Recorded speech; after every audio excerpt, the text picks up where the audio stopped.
오늘은 내 마음에 임한 예수님의 보혈의 능력 세 번째 시간입니다. 하나님께서 우리에게 원하시는 우리의 마음은 교만한 마음이 아니라 겸손하고 온유한 마음입니다. 그리고 우쭐한 마음이 아니라 상하고 통회하는 마음입니다. 염려하거나 불안해하는 마음이 아니라 고요하고 평화로운 마음입니다. 패역한 마음이 아니라 정직한 마음이 바로 우리 하나님께서 우리 각자에게 원하시는 우리의 마음들입니다. 그래서 하나님께서는 우리 속에 새 영을 넣으시고 새 마음을 넣어주십니다. 그리고 주님의 법을 우리 생각 속에 넣어주시고 하나님의 마음을 우리 마음 가운데 기록해 주십니다. 자, 첫 번째, 교만한 마음이 아니라 겸손하고 온유한 마음. 자, 교만한 마음이 아니라 겸손하고 온유한 마음은 도대체 어떤 마음일까? 신명기 8장 14절 말씀 한번 찾아보겠습니다. 신명기 8장 14절 말씀 한번 같이 한 목소리로 말씀 영접하겠습니다. 시작. 내 마음이 교만하여 내 하나님 여호와를 잊어버릴까 염려하노라. 여호와는 너를 애굽 땅 종되었던 집에서 이끌어내시고. 아멘. 자, 하나님께서는 이스라엘 백성을 애굽 땅의 그 종되었던 곳에서 이끌어내어서 가나안으로 이끌어 주십니다. 그런데 그 하나님께서 이스라엘 백성들에게 지금 뭐라고 하시냐면 내 마음이 교만하여 내 하나님 여호와를 잊어버릴까 염려하노라 라고 말씀하십니다. 여러분, 우리 옛날에 학교 다닐 때거나 또 어떤 그럴 때 보면 잘해주신 선생님을 기억 많이 해요? 아니면은 나한테 막 그냥 악하게 하거나 나를 이렇게 좀 험하게 다뤘던 그런 선생님들을 더 기억하십니까? 누굴 더 기억하세요? 그죠? 네. 지금 하나님께서 이스라엘 백성들을 얼마나 선하게 이끌어 주셨어요. 그죠? 그런데 이스라엘 백성들 마음은 그 하나님을 항상 떠나요. 그 이유가 뭐냐면 바로 너의 마음이 교만하여 내 하나님 여호와를 잊어버리게 된다. 이 교만은 하나님을 잊어버리게 만들 정도로 하나님께로 떠나게. 왜요? 이 교만은 하나님처럼 높아지기 때문에 하나님과 같이 되길 원해요. 그래서 하나님을 싫어하게 되는 거예요. 하나님께서 이스라엘 백성들과 함께 하시기 위해서 이스라엘을 출애굽하게 하시고 가나안 땅에 들어가게 하셨습니다. 자, 출애굽기 29장 45절에 보면 내가 이스라엘 자손 중에 거하여 그들의 하나님이 되리니 이렇게 말씀하세요.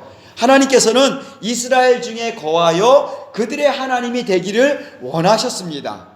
그리고 29장 46절에 보면 그들은 내가 그들의 하나님 여호와로서 그들 중에 거하려고 그들을 애굽 땅에서 인도하여 낸 줄을 알리라. 나는 그들의 하나님 여호와니라 라고 말씀을 해주십니다. 여러분, 하나님은 우리의 아버지십니다. 아버지의 마음은 어때요? 항상 자녀들과 함께 있기를 원해요. 제가 지난번에도 한번 말씀드렸죠. 저희 시골에 가면 우리 어머님들이 항상 우리가 떠날 때까지 보이지 않게 이렇게 손 흔들어 주시고 또 그냥 좀 더 자고 가라고 하면서 우리랑 조금 더 하면서 조금 더 같이 있으려고 하는 게 우리 부모님들의 마음이거든요. 근데 그 마음이 누구의 마음이에요? 하나님 아버지의 마음이에요. 하나님은 우리와 항상 함께 있길 원하셔서 애굽 땅에서 인도하시고 어떠한 상황 가운데서 우리와 항상 거하려고 우리 안에 거하시고 싶어하는 게 하나님 아버지의 마음이십니다. 그런데 사람의 마음 가운데는 교만이 심어졌다 그랬잖아요. 아담과 하와에게 사단이 귀에 심어놓은 하나님같이 높아지리라 하는 그 교만한 마음들이 바로 왕이신 하나님을 인정하고 싶지 않도록, 그래서 왕이신 하나님을 떠나버리도록, 잊어버리도록 그렇게 만들고 있습니다. 예수님께서는 이 땅에 오셔서 우리의 교만한 마음을 제거를 하고 온유하고 겸손한 마음을 주시길 원하십니다. 그리고 그 마음을 우리에게 부어주십니다.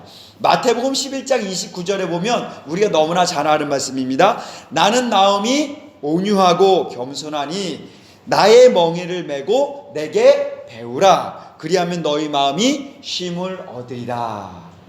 다 아시는 말씀이죠? 나는 마음이 온유하고 겸손하니 나의 멍에를 메고 내게 배우라. 그리하면 너희 마음이 쉼을 얻으리라. 예수님께서 말씀하십니다. 예수님께서 나는 마음이 온유하고 겸손하니 나의 멍에를 메고 내게 배우라 이렇게 말씀하십니다.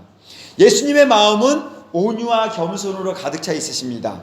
교만한 마음을 제거하기 위해서는 이 온유와 겸손한 마음이, 이 교만한 마음이 차지하고 있는 이 마음 가운데로 들어와야 돼요. 교만한 마음이 제거된 자리에는 이 겸손과 온유한 마음이 자리 잡아야 합니다. 자, 예수님의 온유와 겸손은 어디서부터 배울 수 있다고요? 예수님의 멍에를 메고 배울 때 가능하다는 거예요. 나는 마음이 온유하고 겸손하니 나의 멍에를 메고 내게 배우라. 그렇다면 이 멍에는 뭐죠? 예수님께서 지셨던 십자가. 이 십자가는 이 예수님께서 이 지신 십자가가 바로 그 멍에인데, 이 온유와 겸손을 배우기 위해서는 뭐예요? 예수님의 멍에를 매야 된다라는 거예요. 예수님의 멍에를 메고, 십자가를 메고, 예수님께서 지셨던 그 십자가를 메고, 그때서야 너희는 뭐예요? 배울 수가 있다는 거예요. 온유와 겸손은 그냥 배워지는 게 아니라, 내가 예수님의 십자가, 예수님께서 지셨던 그 십자가를, 또한 나도 그 십자가를 질 때, 우리는 그 멍에를 질 때에 예수님의 온유와 겸손을 배울 수 있다라고 말씀하십니다. 여러분, 예수님께서는 하늘의 왕의 보좌를 다 내려놓으시고 이 땅에 오셨습니다. 그리고 십자가에서 세상의 모든 사람들로부터 버림을 받으셨어요. 그리고 사단과 사람들로부터 온갖 멸시와 천대를 받으셨습니다. 하지만 예수님께서는 십자가의 멍에를 메고 온유와 겸손으로 하나님께서 주신 그 십자가의 길을 묵묵히 걸어가시고 그 일들을 감당하셨습니다. 이 온유와 겸손은 지식으로 아는 게 아니에요. 지식으로 배워질 수가 없습니다. 우리가 예수님께서 지셨던 그 십자가를, 나에게 주신 그 십자가를 내가 질 때에 그것을 배울 수가 있어요. 알 수가 있어요. 우리가 예수님께서 지셨던 그 십자가를 지고 예수님을 따라갈 때에야 예수님을 따라가며 그 온유와 겸손을 우리가 배울 수 있다라고 예수님께서 말씀하십니다. 여러분, 교만은 여호와를 잊어버리고 죽음으로 데려갑니다.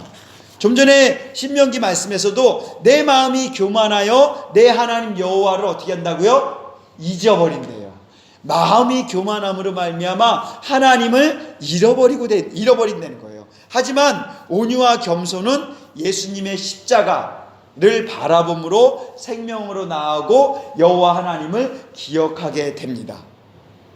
예수님의 멍에를 메는 것은 예수님의 겸손과 온유를 배우는 것입니다. 예수님의 멍에를 메고 예수님을 따름으로 이 교만한 마음이 제거되고, 그리고 온유와 겸손한 마음으로 채워질 수 있다라는 거예요. 우리 가운데 예수님의 십자가를 지고 예수님으로부터 이 온유와 겸손을 배울 수 있기를 예수님의 이름으로 축복합니다. 아멘. 그러므로 우리가 이 교만한 마음이 아니라 겸손과 온유한 그러한 마음이 될 수 있습니다. 아멘.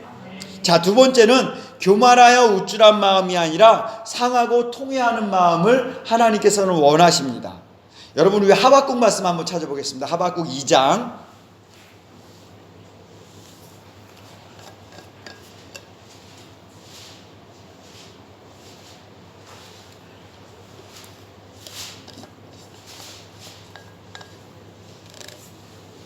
하박국 2장 4절 5절. 자, 한 목소리 한번 말씀을 함께 봉독하겠습니다. 시작. 보라, 그의 마음은 교만하며 그 속에서 정직하지 못하나 의인은 그의 믿음으로 말미암아 살리라.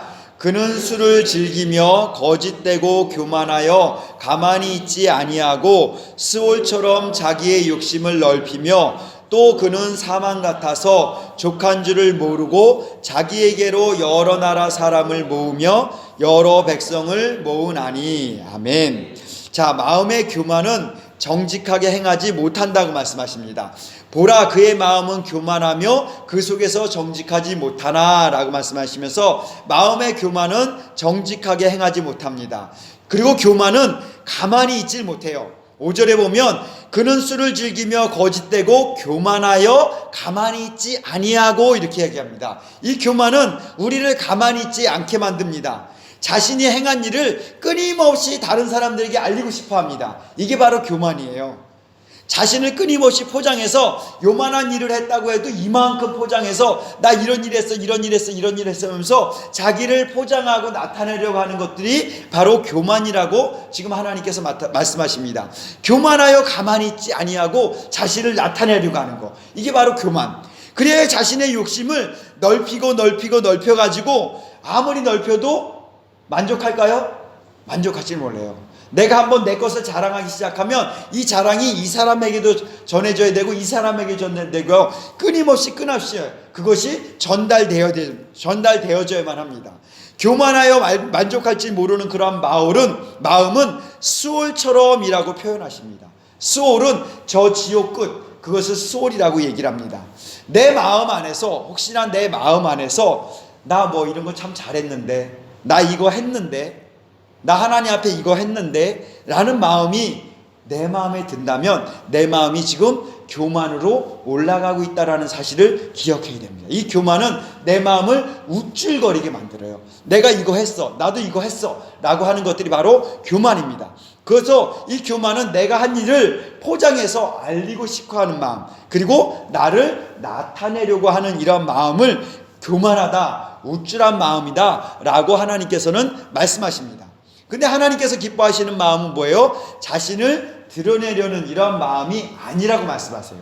하나님께서 기뻐하시는 마음 뭐예요? 자신을 낮추고 상하고 통회하는 마음이라고 말씀하십니다. 시편 51편 17절에 보면 하나님께서 구하시는 제사는 상한 심령이라. 하나님께서 구하시는 제사가 뭐라고요? 상한 심령. 그리고 하나님이여 상하고 통회하는 마음을 주께서 멸시하지 아니하시리라. 하나님께서는 상하고 애통하고 통회하는 마음을 결코 멸시하지 않으십니다.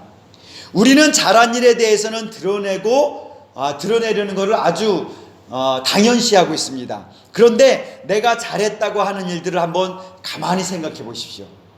내가 어떤 일을 했어요.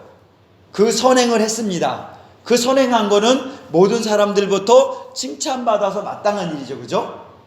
그런데 그 칭찬을 받다 보면 내 마음이 어떻게 돼요? 우쭐해질 수 있다는 거예요. 그리고 또 한 가지 생각해 볼 것은 내가 그 선행을 하게 할 수 있는 능력이 있었는지. 사람 속에는 선한 것이 하나도 없다라고 말씀하세요. 우리 속에서는 선한 것이 하나도 없어 선한 능력을 행할 수도 없습니다.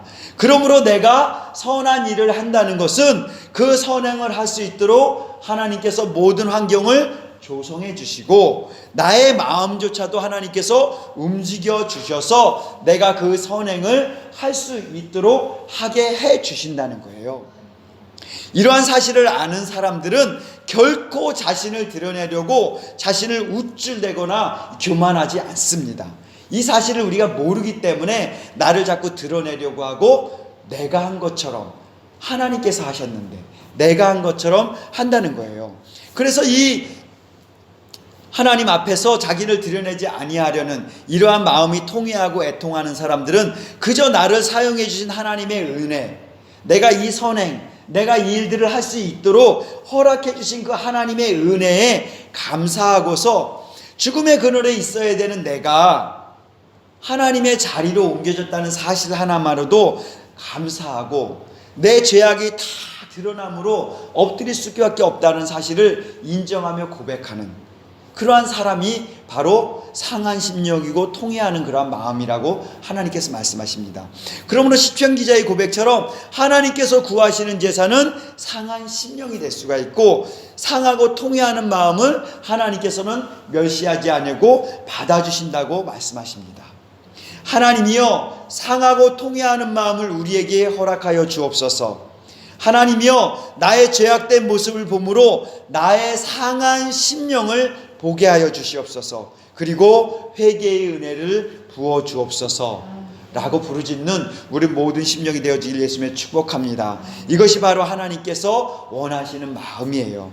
하나님이여 교만하여 우쭐한 마음이 아니라 상하고 통회하는 마음을 우리에게 허락하여 주옵소서. 자, 세 번째는 염려하거나 불안해하는 마음이 아니라 고요하고 평화로운 마음이라고 하나님께서 말씀하십니다. 자, 어제도 우리가 함께 봤습니다. 염려하고 불안한 마음은 사단이 주는 거라고 했습니다. 이사야 7장 2절에 이렇게 말씀하십니다. 어떤 사람이 다윗의 집에 알려 이르되 아람이 에브라임과 동맹하였다 하였으므로 왕의 마음과 그의 백성의 마음이 숲이 바람에 흔들림 같이 흔들렸도다, 이렇게 말씀하십니다. 자, 좀 전에도 말씀드렸지만은 우리 마음 가운데 흉한 생각이 들어오면 사람들은 염려와 불안 가운데로 들어갑니다. 그런데 그 염려와 불안은 하나님으로부터 오는 것이 아니라 사탄으로부터 오는 대표적인 거라고 말씀을 드렸습니다. 자, 오늘 이 말씀 뭐냐면 아람이라는 나라가 있습니다. 이스라엘의 유다의 대적인 아람이라는 나라가 있는데 이 아람이 누구와 동맹을 맺었냐 하면 에브라임하고 동맹을 맺었습니다. 에브라임은 이스라엘의 한 족속입니다. 근데 유다와 한 편이 되어야 될 에브라임이 아람과 한 편이 된 거예요. 그러니까 어떻겠어요? 유다 입장에서는 불안합니다. 그래서 왕의 마음이 지금 전쟁을 앞두고 있는 상황 가운데서 내 편이 하나라도 더 들어와야 되는데 내 편이 아니고 남의 편이 돼버려서 지금 내 상태가 위험에 처해 있는 상태예요. 그러니까 왕의 마음이 숲의 바람이 흔들리기 시작하는 거예요. 불안해지기 시작하는 거예요. 이러한 염려와 불안 앞에 하나님께서는 뭐라고 말씀하시냐면 이사야 7장 4절에 그에게 이르기를 너는 상가며 조용하라. 르신과 아람과 르메알리아의 아들이 심히 노할지라도 이들은 연기나는 두 부치갱이. 뭐라고요? 연기나는 그냥 두 부치갱이에 불과하다. 구루터기에 불과하니 두려워하지 말며 낙심하지 말라라고 말씀하십니다. 자, 이스라엘 유다 입장에서는 당연히 불안할 수밖에 없습니다. 전쟁을 앞두고 있는데 나의 동맹국이 적국으로 넘어갔으니 얼마나 불안하겠습니까? 그런데 하나님께서 말씀하세요. 그들이 아무리 화를 발하고 그들이 아무리 강해진다 하더라도 그들은 연기나는 두 부치갱이. 불도 안 붙어요. 부치갱이는 불 붙이는 용도가 아니잖아요. 그죠? 불을 잘 살려주기 위해서 나는데 이게 연기만 많이 나죠. 연기만. 그죠? 우리 눈만 맺게 하는 거예요. 나에게 어떠한 해도 입히지 못하고 그냥 연기만 나서 나에게 눈물만 흘리게 하는 그런 부치갱이에 불과하다고 말씀하시는 거예요. 그냥 그들은 구루터기에 불과해. 너를 두렵게 하는 것들이 있느냐? 그들은 부치갱이에 불과해. 그들은 구루터기에 불과해. 그러니까 두려워하지 말고 낙심하지 말라라고 하나님께서는 이스라엘 유다에게 말씀하십니다. 여러분, 우리가 염려하고 우리가 불안해하는 거, 이거 걱정할 거 하나도 없다고 말씀하시는 거예요. 말씀하시잖아요. 너가 염려함으로 네 길을 한 자나 더 할 수 있겠느냐? 할 수 없잖아요. 근심함으로 그 일들이 해결될 수 있느냐? 아니잖아요. 그럴 때 어떻게 해야 돼요? 하나님 앞에 나오는 수밖에 없습니다.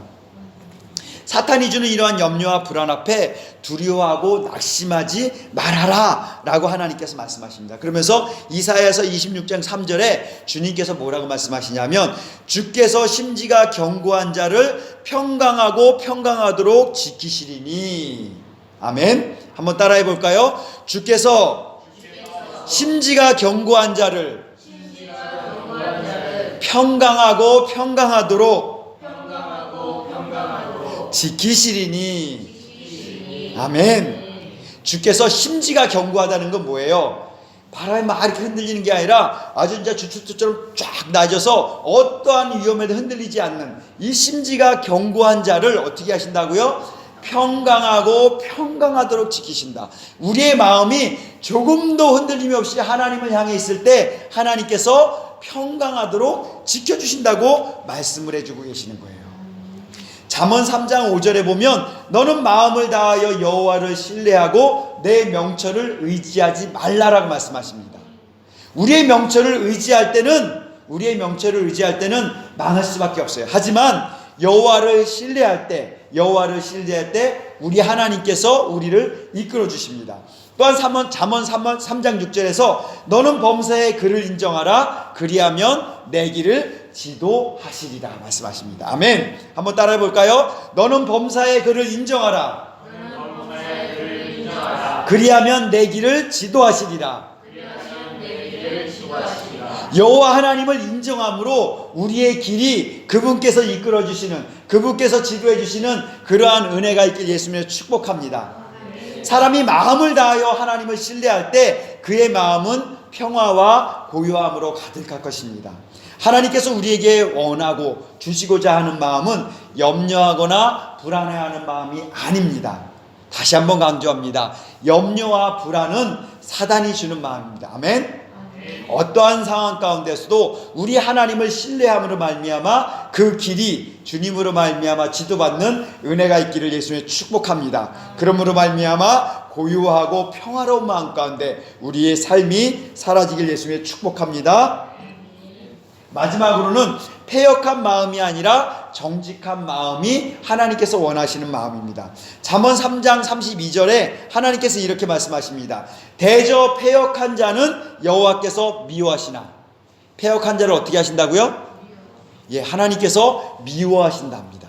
그리고 정직한 자에게는 그의 교통하심이 있으며 라고 말씀하십니다. 자, 패역이라는 말의 의미는 어떤 의미일까요?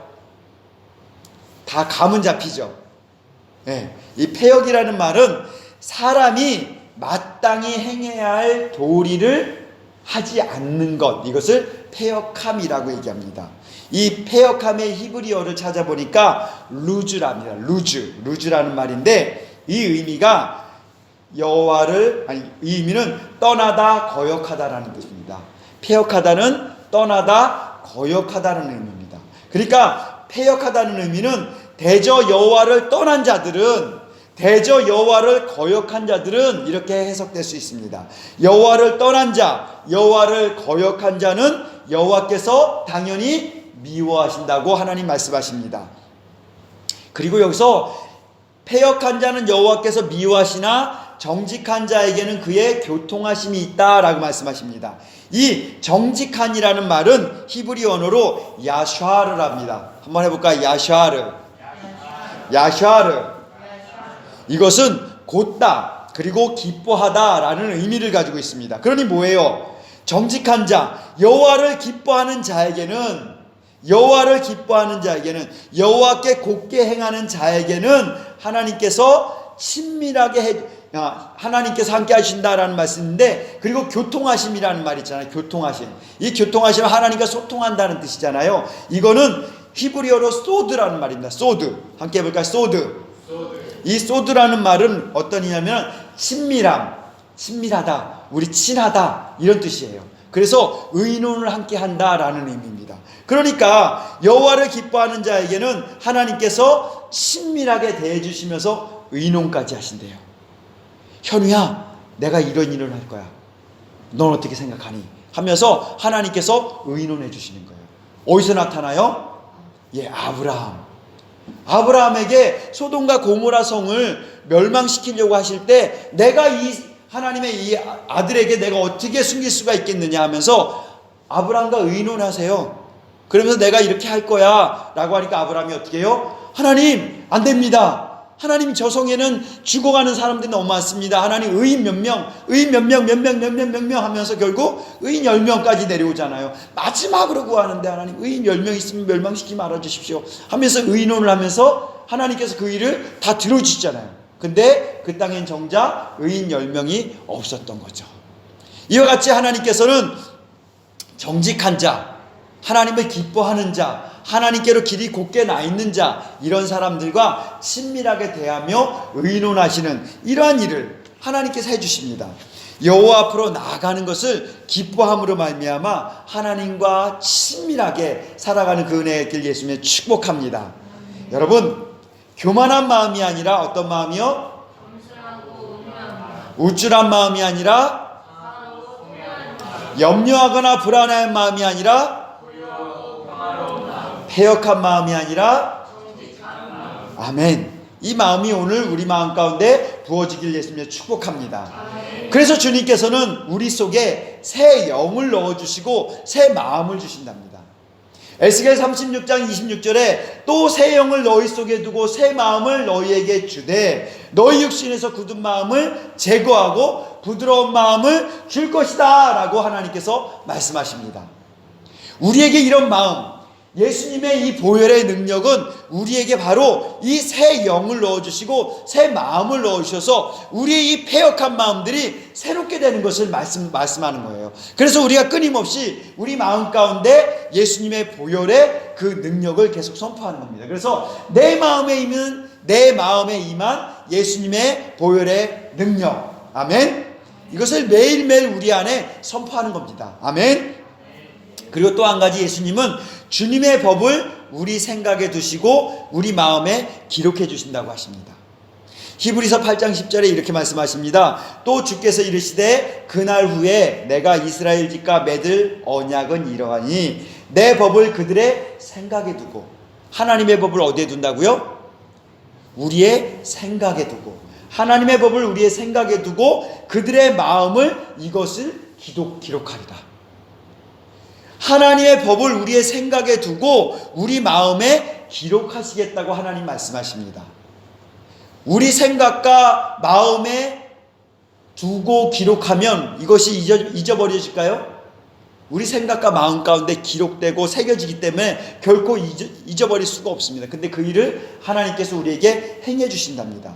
고린도서 3장 2절에 보면 너희는 우리의 편지라 우리 마음에 썼고 무사람이 알고 읽는 바라. 너희는 바로 누구예요? 우리의 편지라 라고 합니다. 우리 한 사람 한 사람은 하나님의 편지라고 얘기를 하세요. 하나님의 편지.